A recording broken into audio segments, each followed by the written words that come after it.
En el pasado encuentro habíamos visto que para Hegel lo absoluto, eso a lo cual ya había renunciado el pensamiento ilustrado, pero todavía aspiraban los románticos, eso no es nada dado inicialmente, sino que es resultado.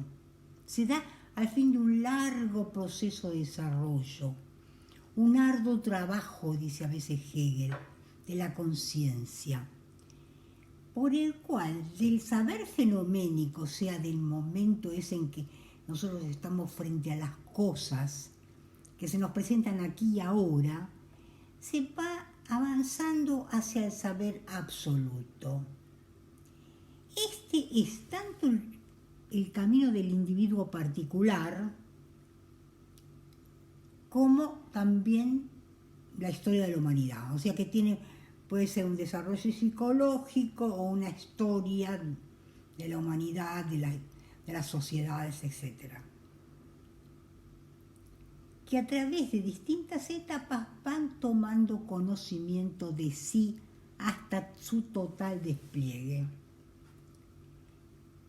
Bueno, este camino de elevación, porque se va avanzando cada vez hacia un más alto grado, es un camino de formación o de Bildung.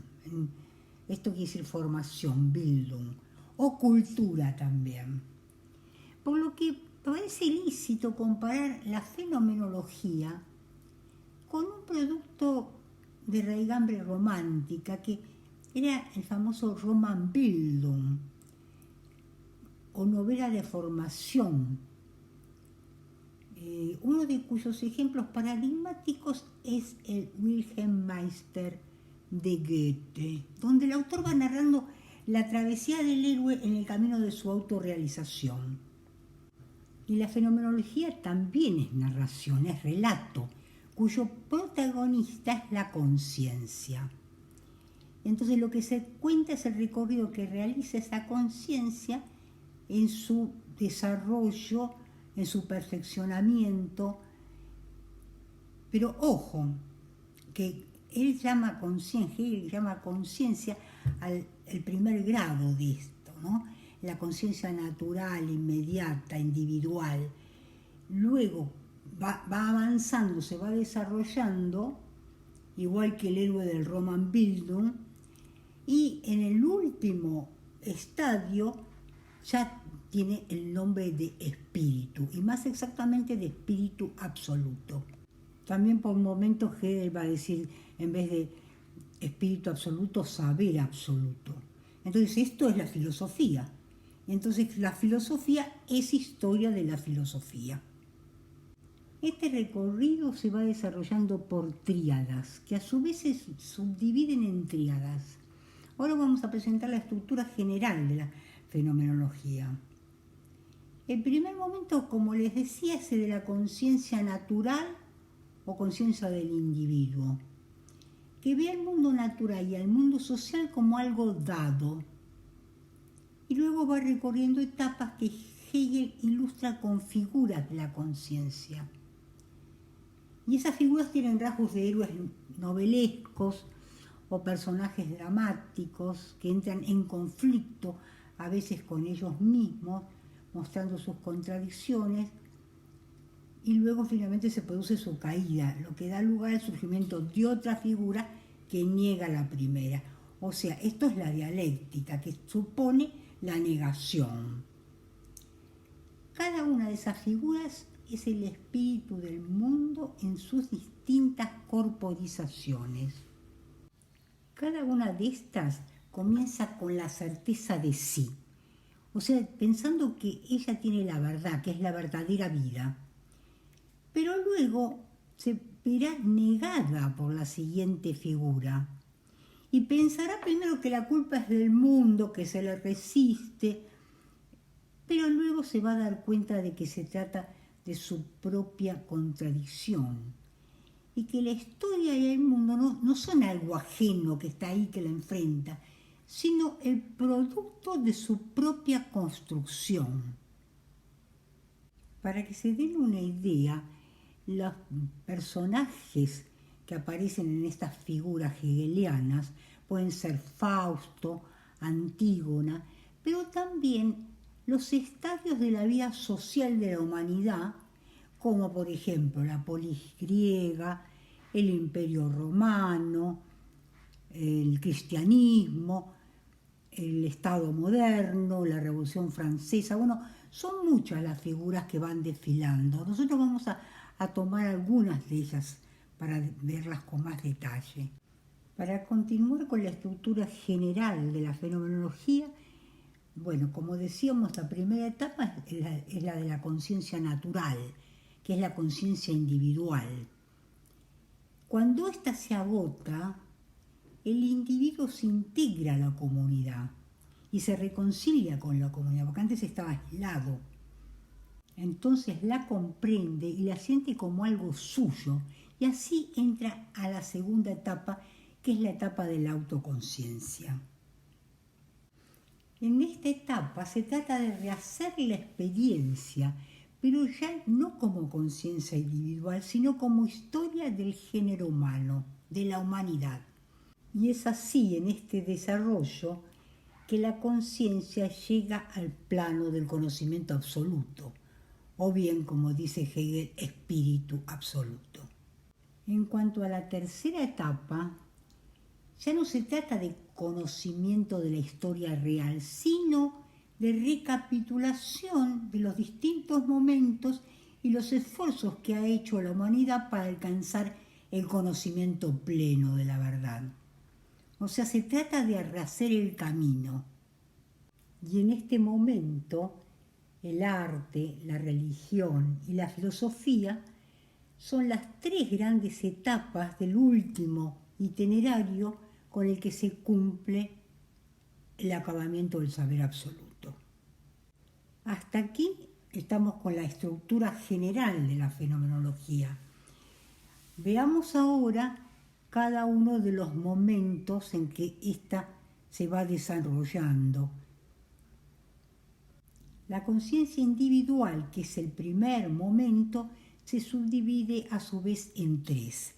El primero es la certeza sensible, que corresponde al contacto inmediato con las cosas del mundo. Se trata de una conciencia no reflexiva, que capta las cosas a través de la sensación. Y a primera vista, esta certeza parece presentar el conocimiento más concreto, más rico, pero luego se da cuenta que ese objeto no es más que esto aquí y ahora, que es un objeto fugaz. Puede ser una casa, un árbol, pero no lo conocemos en cuanto tales, sino en cuanto cosas fugaces del aquí y ahora que se van sucediendo. Y entonces lo que se capta es algo indeterminado, abstracto. Y recordemos el sentido que tiene ese término abstracto en Hegel. Es aquello que no está determinado, que no es objeto de reflexión, que se aparece nomás como un fenómeno, al cual, por ejemplo, en sentido kantiano todavía no se le ha aplicado las categorías, o sea, que no se conoce. El siguiente estadio es el de la percepción, en el cual ya algo se estabiliza, ya no es el mero sucederse de las sensaciones, y aparece la cosa que tiene propiedades que son mutables, son muchas, pero además la cosa, pese a todo, permanece idéntica a sí mismo. Y ahí entonces aparece como una especie de contradicción, porque el punto de vista filosófico, no de la inmediatez, sino el filosófico de la reflexión, no puede comprender esa identidad de la unidad de la cosa, la unicidad de la cosa y sus múltiples propiedades. Y de esta manera la percepción se disuelve cuando la conciencia se da cuenta que esa unidad de la cosa no pertenece a la cosa misma, sino que es el yo el que se la pone. Para Hegel, el pensamiento que permanece a nivel de la percepción es el buen sentido, que no es una posición ajena a la filosofía, pero que todavía no llega a su completitud. ¿Y cómo se da aquí entonces el movimiento dialéctico? Cuando en este estadio de la percepción se hace consciente que la unidad procede del propio sujeto, este momento de la percepción queda negado y se pasa a la nueva fase del entendimiento. Esta nueva fase del entendimiento, aunque Hegel no lo diga, es exactamente el momento kantiano. Los objetos son meros fenómenos a los cuales nosotros le hemos aplicado las categorías, pero se contraponen a una esencia verdadera que no es sensible, que está más allá, la cosa en sí que no se puede conocer. Pero lo importante aquí es que el entendimiento va a descubrir que esas leyes que ve en la naturaleza no son otra cosa que las reglas del entendimiento. O sea, todo aquello que nos permite conocer los objetos, las reglas del proceder del entendimiento, categorías, esquemas mentales, modos argumentativos. Dice Hegel que cuando el entendimiento intenta levantar el velo que lo separa de la realidad, para entrar a conocerla, descubre que detrás de ese velo está él mismo, como que se ve en un espejo. O sea que el mundo exterior no existe más que para el entendimiento del sujeto. De este modo, el realismo trascendente, o sea, el realismo de aquella conciencia ingenua, individual, inmediata, que veía cosas que estaban frente a ella y que tenía una existencia independiente, ese realismo en verdad es engañoso, porque lo que ocurre en realidad es que no es más que un producto del entendimiento, es algo puramente conceptual, algo que nosotros ponemos con nuestros esquemas mentales en los objetos. La conciencia sí llega a comprender lo que está más allá de los fenómenos es ella misma. Y que el conocer el mundo no es más que conocerse a sí misma. Y por tanto se reduce y resuelve en autoconciencia, el saber de sí mismo, que va a ser la siguiente etapa, pero que la vamos a ver en el próximo encuentro.